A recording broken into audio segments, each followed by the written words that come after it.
Chad Daybell's mother took the stand, and even she thought that he and Lori's behavior was a little bit off. We're going to talk about some of the highlights of it in today's video.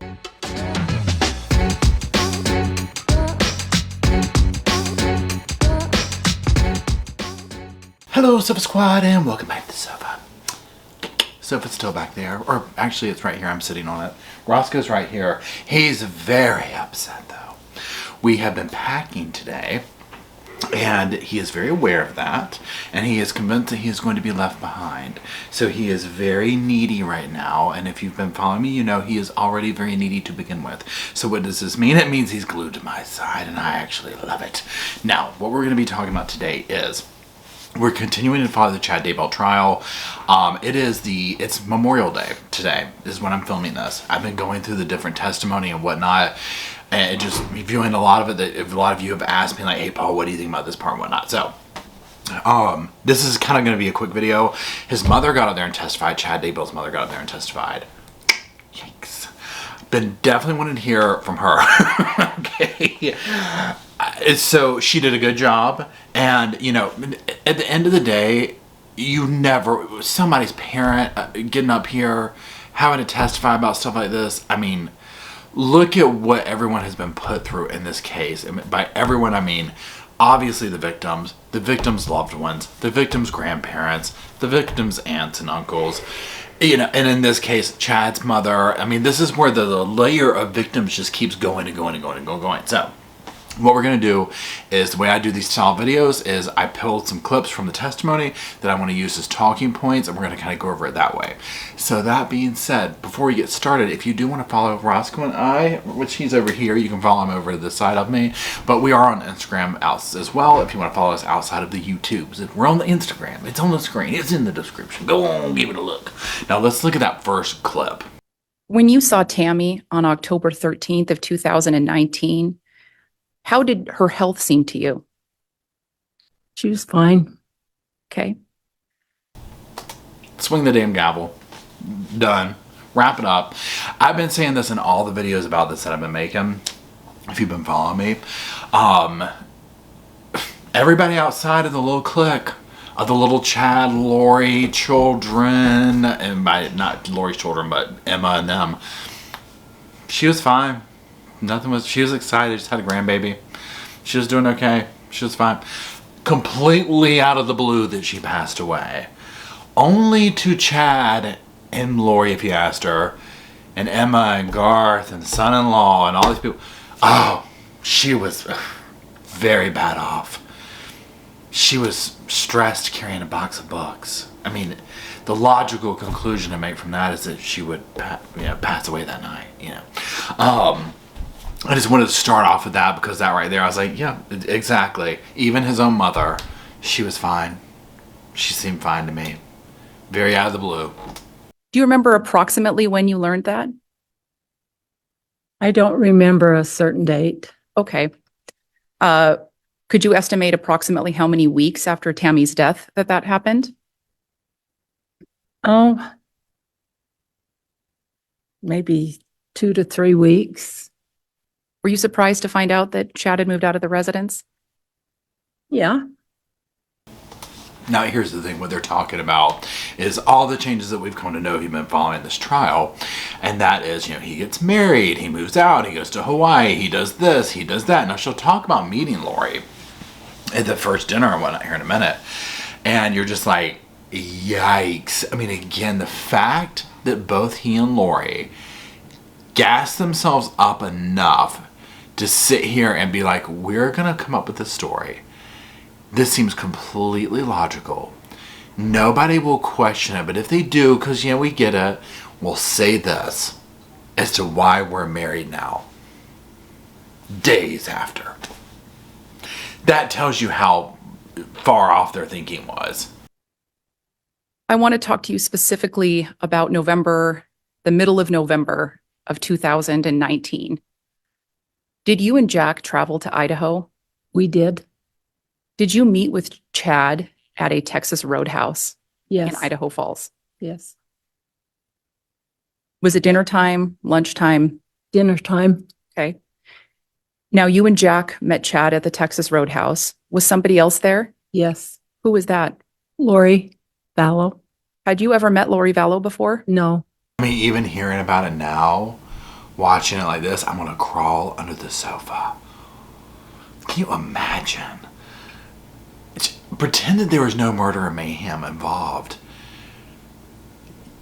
You were married to Tammy for how long? And then all of a sudden you have Little Miss Thing, Little Miss Sunshine at the Texas damn Roadhouse. I would have been on the floor with the damn peanuts. I would have been on the floor with the damn peanuts. I mean, y'all. I mean, I'm getting secondhand embarrassment from it, and this is years later. I mean, okay, it's 2024, and it literally, I can only imagine what they were thinking.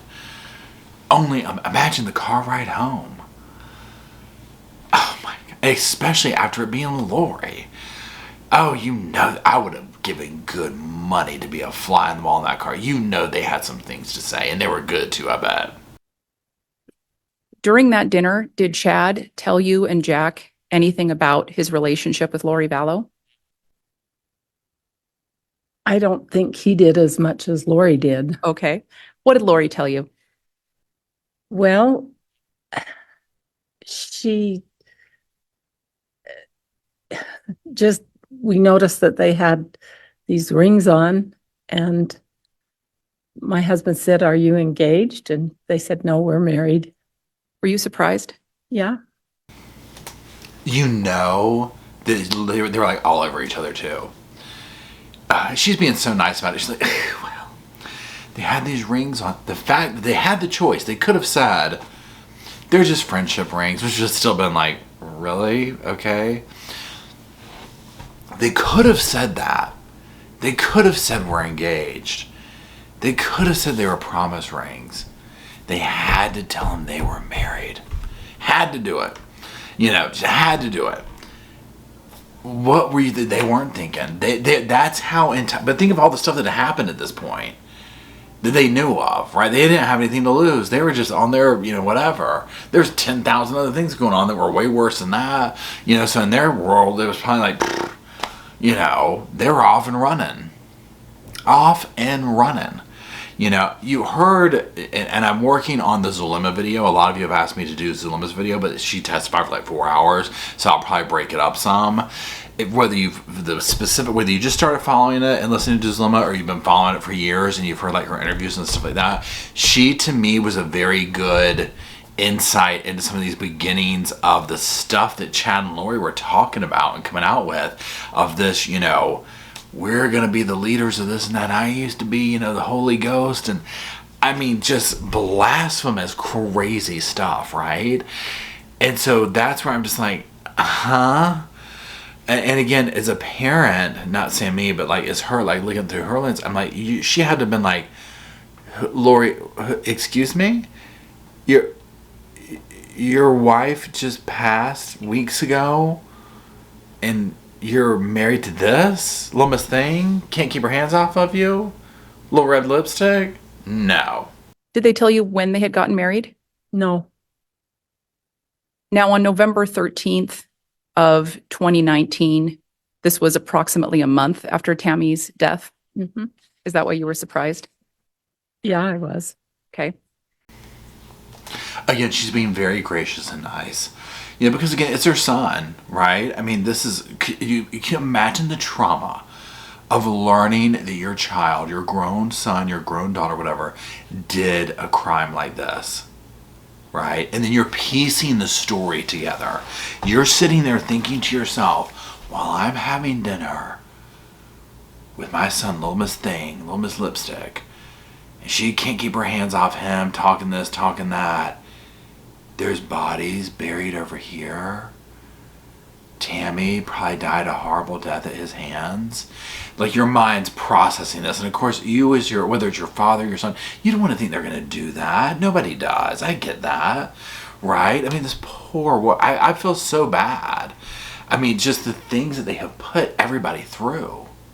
Did Chad or Lori tell you anything about whether or not Lori had been married before? Chad didn't. Did Lori? Yes. What did Lori tell you? Oh, that she'd been married before? Yes. Well, she just said that her husband had recently died, Did she say how he had died? heart attack. Number one question, did Lori tell her how many times she had been married before? Now, I'm not trying to sit here and shame her or anything like that. You do you, boo, till you find your man or whatever, you know what I'm saying? Like, it's whatever. But I would assume in this religious circle that is definitely going to be shunned upon. Now, I could be wrong, and I'm not sure if the mother even subscribes. Oops, sorry, Roscoe. If she even subscribes to the same train of thought or same religion and whatnot. But nonetheless, what I'm trying to acknowledge is that in a lot of circles, the amount of times that Lori has been married is going to be like a little bit of a pearl clutch. Now, also, my next question would be, well, if you're a little Miss Innocent, Lori, well, why not just say an unfortunate thing happened? Now, I get first meetings. This is the thing. I don't get it, actually. I'm going to recant. We're recanting that sofa statement. So I was going to say, I get first impressions. You don't want to tell somebody that, yeah, my ex-husband was killed by my brother at a thing in the house. You're worried about what they're going to think, and that could look bad. Well, then in that frame of mind, what in God's name would you tell them you just got married?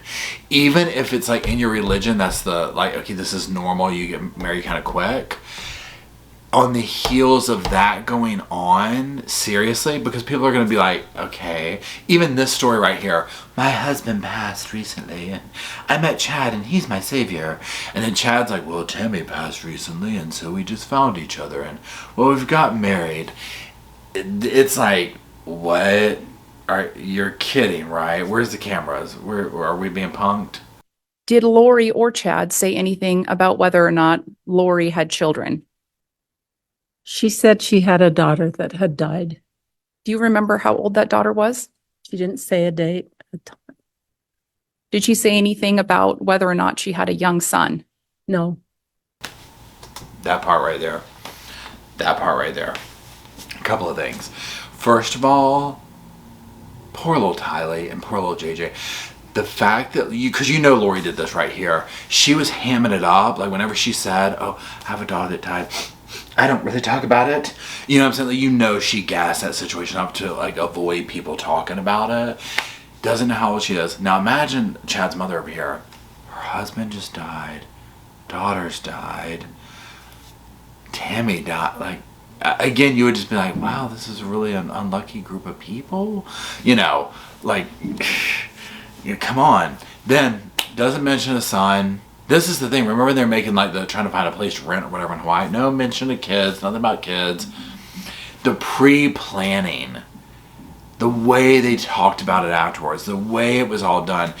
How do you go from being a parent, being a husband, being a wife, being a mother, being all these things, to the next day treating these very people like disposable garbage? It blows my mind. From a psychological standpoint, fascinating, right? From a human empathetic perspective, it's horrifying. It's devastating. It gives me goosebumps, right? I mean, it's just like, I don't get it. All under the guise of, from what we can understand, is that, and I'll get more into this when I do this dilemma video, but if you follow me and you kind of know my thoughts on this, we'll talk a little bit about it. All on the premise of we're the chosen ones. We're going to be, we're the 104, we're the leaders. I mean, hell, I just got up with it that he used to be the holy damn ghost, So that part of it, I'm like, seriously? Because that's what it would seem. Now again, I also say follow the money. I do not believe for one second that it was just that alone. It was like, oh no, we're going to be all these things right here, and just this religious, narcissistic thing that Lori and Chad went on. Follow the money. It was like they used it as a shield, as a guise, as a weapon. When Lori said that her daughter died, did Chad say anything that you recall? No, I don't think. At the end of that dinner, did you believe that Lori had a daughter who had died? Yes. Okay. Of course, Chad didn't say anything. Chad is the king of being quiet and letting others speak up for his role in things. I mean, that's what he's done this whole time, right? The only time he seems to pipe up is when he's like trying to impress people or like get laid or something. And it's just like creepy religious stuff that he does. Like, that's just like his come on with the ladies or whatever. It's so gross. I mean, really. It's like so morbid, right? And also, if you think, like, I just had this flash of, like, okay, you know, like how you see different preachers and stuff like that, like, that are, like, these just, I don't even know what, like, they have this level of charisma. They have this, like, stage presence. Then you look at Chad, I'm like, what? I don't get how he got people to do this stuff. There was like zero, like negative energy going on. Okay, you want to talk about rating somebody positive, negative, light, dark. This man was like in the negative when it came to personality. Okay, he was writing checks he could not cash. You know what I'm saying? I don't get it. It baffles me to this day. Did you talk on the phone with them from time to time while they were living in Hawaii? Yes. Did they ever mention Lori having children there with them? No. Okay. And I have no further questions for this witness. There's not much to say after that, is there? She's covered all the bases right here. No mention of children, except that children are dead, one of them. Husband's dead. They're married. I mean, what else do we need to talk about here? That's enough bombshells to drop on your mother, right? I mean, come on. Let's hear what the defense has to say. Now, you made a comment that it was Lori who was telling you this information. Is that accurate? Yes. And it wasn't Chad who was providing you any of this information, correct? No. Now, I know you know your son, Chad, right? Because you gave birth to him, right? Right. He lived with you in the same Springville area up until 2015? Yes. I just had to put that in there because, you know, he had to, you know, your son, you gave birth to him, right? What's she going to do? Stop right then and there and be like, actually, I've never said this. Son, I'm sorry. You were adopted. You know, you know what I'm saying? Can you imagine? That will be on brand for this entire damn case, right? She might need to do it to separate herself from him. Be like, Pryor, I'm glad you asked me that. Because after this, we did a DNA test and we found out. He's not my son. The DNA said, that ain't my boy. You know, I'm just like, really, Pryor, let's, again, drama queen. Let's keep it going. How would you describe Lori Vallow's personality and the manner in which she spoke with you? Very friendly, Okay. very upbeat. Persuasive? Yeah. Would you say that when you talk to her, she could be very charming and convincing? Yes. Okay. Garden variety narcissist, we might say. In the beginning, when he was like, how would you describe her? I was waiting for her to be like, cheap and tawdry. What else do you want to know? I've got more to say. She's like, well, she's friendly. She was very friendly, especially with the gentleman callers. Very, very friendly. Yeah. Very upbeat, very outgoing. Yeah, I can see her. I can see this at dinner, you know, because the mother seems, oh, I'm sorry, Roscoe. The mother seems very much like Chad, like very chill, vibing. You know what I'm saying? And then you throw Lori in the mix. And I think for Chad, that was part of the attraction was Lori was, you know, and you see Chad, he's dull as dishwater. You know, you get someone exciting and has this bubbly, you know, I wear makeup, I do this, you know. And then she's agreeing with him and just, you know, Chad, you're everything. Please, of course he was all into her. Would it be fair to say that your son Chad is a bit of an introvert? Yes. He's a book writer, right? Mm-hmm. I love how he had to pull that back out of the mother. He's a book writer. Nothing. Right? She was like, if you call those books. She's like, have you read one? She was like, come on now. She was like, just go read, what's that one we read, One Foot in the Grave? No, thank you. You can keep that. Yeah, an introvert. The man was ready to tell the whole damn town how he was the holy damn ghost. He wasn't that introverted. Yes. For 1 hour. Yeah. And when we talk about Tammy, Tammy was a Very kind soul, Yes, very giving person. Sort of the kind of person Chad is in terms of personality, right? yes. So was this a bit of a shock that suddenly your husband goes from a very charming wife who's very kind, caring, loving mother to Lori Vallow?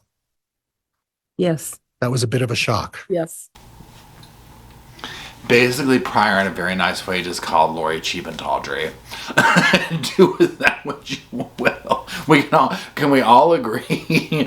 Like, whether you like Pryor or not, I disagree. He's serving facts right here, okay? He's calling it out, right? Now, of course, if you're watching this, you've been following this, whatever. He is going to have this slant of trying to be like, Lori manipulated my client, Chad. This was all Lori. This is all Lori. This is all Lori. Which, again, I think it 2 to tango in this scenario, right? They both deserve each other as far as I'm concerned, Lori and Chad. But it's so funny to hear just how polite he tries to be when calling her cheap and tawdry. And yes, that's the thing. When you sit here and compare Lori to Tammy, the first word that comes to mind is crass. Just everything about her. And I'm talking about Lori, not Tammy. Just crass, right? Notice the descriptor words that were used for Tammy. Now, I get they're coming from Pryor, but the mothers are great. Nice, caring, loved her family. It's not... What do we have for Lori? Energetic, bubbly, which there's nothing wrong with those things either. But again, it's just... to me, it's just very obvious part of what was going on here is Chad thought he had won the lottery with Lori. He had what he probably considered, whatever you could, the arm candy, the lotto and women, whatever you want to call it. Like, oh my God, paying attention to me, wants to be with me. And Lori thought she had found, I guess, the next damn coming. I don't know what she thought. I try and figure it out all the time. I'm like, what? I don't know. Because part of me is like, did she just view Chad as like a religious figure? Almost like this egotistical, narcissistic thing of like, I'm going to latch on to this man at all costs. Almost like the preacher's wife. Or like, oh no, we're really going to be the chosen ones. We're going to run this. Like, or did she find a man that she could tell what to do? And that's what she wanted. But clearly she went down. I'm not trying to say she didn't believe any of the religious stuff. Clearly she did. But it's like, at what point did that end? At what point did something else nefarious take over in her attraction to Chad? And then that's where it just stops. I'm like, because let's all be honest. If we want to talk just straight up, don't even consider personality anything, just looks alone, okay? Look at Charles Vallow compared to Chad. I'm sorry, that's all I need to say, okay? Now, I 100% understand that looks are not everything, and you could be the most handsome man or the most beautiful woman and have horrible personality traits, and it makes you, blech, right? Okay, and again, we haven't even taken into considering the personality part. I'm trying to literally just break down what she finds attractive about this man. Okay, so already, it's like, well, his looks are meh, but then the personality is so bleh. All this stuff, it's so obvious, the manipulation that he does to this, like, well, through the religious stuff, whether, well, the gods are upset, the protection's been taken off of your home, but if you call me back, I'll put it back on. Imagine if a man texted that to you, or a woman, whoever, whatever floats your boat, you know what I'm saying?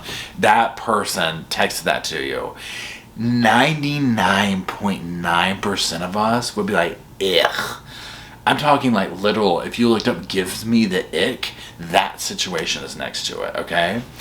That's us. But then there's the 0.00001% that would pander to it. And we're looking at those people right here, okay? I can't get past those text messages and then the whole loin fire thing. But you also notice how a lot of what Lori does with those text messages is it's like she's there's manipulation from both parts, right? Manipulation from both parts. Because he's getting super cheesy with it. It's almost like she knows that, but she's also using her manipulation. But that's where I'm like, well, girl, what do you want from him? He doesn't have money. I guess this religious power or whatever. Oh, he's an author. Girl, he self-publishes this dribble. You could do that yourself, and clearly did. You know, or started down that path like, you know, oh, we have a podcast. You know, I mean, it's just them getting there and gassing each other up over these bizarre beliefs that they just seemingly made up, right? That they like took a kernel of truth from a real religion and just made the rest of it up, you know. So anyways, I'm off on a tangent. Anyway, back to the mother. Okay, so yeah, I mean, the mother's even just like, yeah, you know, we went to dinner. It's like weeks after the funeral. Like, here's this woman. She's completely opposite of Tammy. My son's married to her. You know, now she would go on to say that at the funeral and whatnot, that Chad acted normal, like, you know, a normal grieving person.